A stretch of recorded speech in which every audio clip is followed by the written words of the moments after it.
नोंनि हाया नोंनि नङा आंनि हाया नोंनि नामाव दङ सापानि नामाव दङ नामाव गैला हायाबो माने नैबे रायजोनि लामा एसे आदा बेलेग हाजो होनो खाथियाव बिनि नामाव गैया आरो हाया बेसेबां बेयाव हानि दामा बेसेबां रायजोनि थारमाने इसे इयाव दङ दा बेफोराव रायलायनो आधा बिघा हा रायलायनो खामानि मावबा मोना मावबा मोनो ना हाया जों नायनांगोन ना माइरं मोनदों दा मा जेंना दङ नोंहा मा समस्या सारखौ नायाबालाय आरो उदल हालते माथि बिदि बुंना बे टयलेट दङ ना गैया पायखाना बिथिजों मिटिं खालामनांगौ मिथियो ना लेट्रिनफोरखौ एकदम न' खाथियाव बानायनानै होयो ओंखाम जानाय न' खाथियाव बोरै बानायनो बेयावनो बोरैबा बुस्थु एसेथ' चेन्ज थानांगोन न' जेराव मेरावनो बानायना होयो लेट्रिनखौ गथ' गथाय सानैबो माबाना रायलायनो आरो सासेयालाय बिमा गैया ना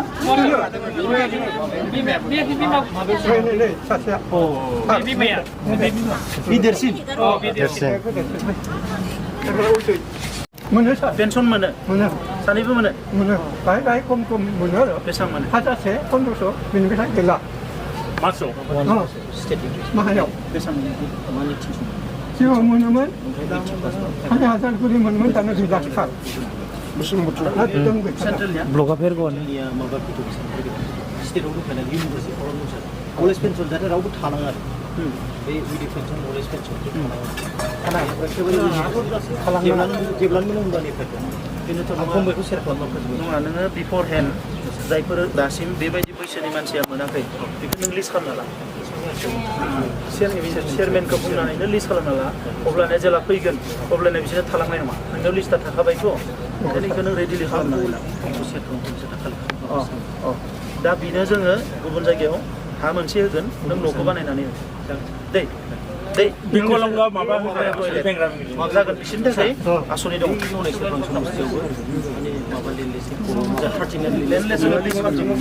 मोनसे खालामगोन जोङो भेरगावआव गासैबो डिपार्टमेन्ट पिएचइ ससियेल वेलफेयार पिएनआरडि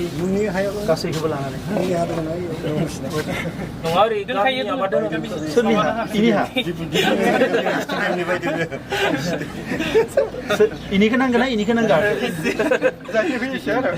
एसे सानैखौ सिनाय नों सिनायो आयं सासे आयंसो जागोन दे होमबा नों हाखौ मोनबाय दे आदा खुलुमना मोना सानैबो फै नोंसोरनि थाखाय आं बेबस्था खालामगासिनो दे अमा फिसिनांगोन ना अमा फिसिनो हागोन रोङा बोरमा फिसिनो हागोन ना हागोन ना सानैबो लोगो नांनानै मावो हाजिरा जागोन दे बाबा जागोन IBS बिसोरनि नामाव मोनसे मोजां IBS 2 लाखसो थाखानि नायनानै जि हायो बे जेनेबा बेखौनो होनदों स्टार्ट खालामनो नेक्स्टआव एप्रुभ खालामनांगोन खालि बिसोरनि लिस्टखौ खालामनांगोन प्लास बिसोर खामानि मावनो हायो नालाय नोङो दाउ अमा जि फिसिनो बिसोर फिसिगोन मोनसे मोजां IBS नोङो गावनो इन्ट्रेस्ट लानानै सेंग्राफोर रायलायना बेयाव बानायनो डिसिडि चेयारमेन ना मोनसे IBS हरना जेराव हा होगोन बे जायगायावनो साइडआव दाउनि फार्म बा माबा मोनसे मोजां बानायनानै हो दे IBS हमनानै दे एकाउन्ट खुलिना हो बिसोरनि बेंकआव नों दायित्व ला दे गामि थांनानै न' हाबैदों गोबाव बोसोर जोङो सोमावसारबाय जांख्रिखांबाय आरो बियो हारिनि थाखायनो सोमावसारदों हारिनि थाखायनो जांख्रिखांदों आरो दिनै गोजोना फैनायनि उनाव सान्थिया फैनायनि उनाव हारिनि मानसिफोरखौ नायनो थाखाय मोनसे सुजुग फैदों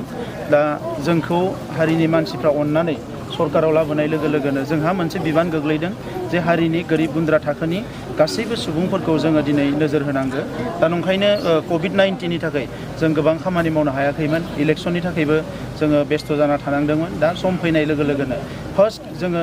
जोंनि जिखिनि गोरिब मानसिफोर दङ फार्स्ट बिथांमोनखौनो जों नायनो सानदों MGNरेगानि दारै गुबुन गुबुन आसनि दङ बेफोरनि दारै गोरिबसिन थाखोनि मानसिफोरखौनो फार्स्ट जोङो नैबे बोसोराव नायनो सानदों 15 आगस्टनिफ्राय साफ्रोमबो MCLA आरो EMफ्रा सानसेयाव न'बा गरिब मानसिनि न'आव थांगोन भिडिअखौ लानानै थांगोन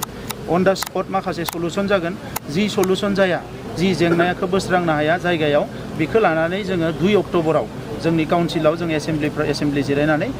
जोंनि माखासे थांखिफोरखौ जों लागोन सार उदालगुरि डिस्ट्रिक्टआव 100 करोड़नि मोनसे डेभेलपमेन्टनि फान्ड खालामदोंमोन सार बियो उदालगुरि टाउननि थाखायल' 3 बोसोराव जोङो 100 करोड़ उदालगुरि टाउनाव मोनसे डेभेलपमेन्ट प्रजेक्ट जों लादों बिनि अनगायै उदालगुरि जिल्ला हिसाबै जोंहा गोबां माखासे फसंथानफोर जागोन बेफोरथ' दंखायोनोखा बिनि अनगायै उदालगुरि जिल्लानि मानसिफ्रा जोबोद खामानि मावनो हायो दिनै तरमुज गायो स्मल टी ग्रवार्स दङ बेवहाय गोबां मोजां आबादारिफोर दङ बिथांमोनजों रायलायजोबनानै उदालगुरि जिल्लायाव जोङो बोरैहाय मोनसे एग्रिकालचारनि रिभलिउसन लाबोनो हायो बिनि थाखाय जों सरकाराव माखासे बिथांखि लागासिनो दङ अलप गेलेगिरि लाभलिना बरग'या मैयाबाव आसामाव नुफैबाय बिथांनिसिम आङो गाहाम हामलायनाय बावो बिथाङा जिउआव आरो साक्सेस जाबावथो एबार ब्रन्ज मोनबाय नेक्स्टआव गल्ड मेडेल मोननो थाखाय बिथाङा साक्सेस जाथों इसोरा बिथांखौ अराय सम अनसायथों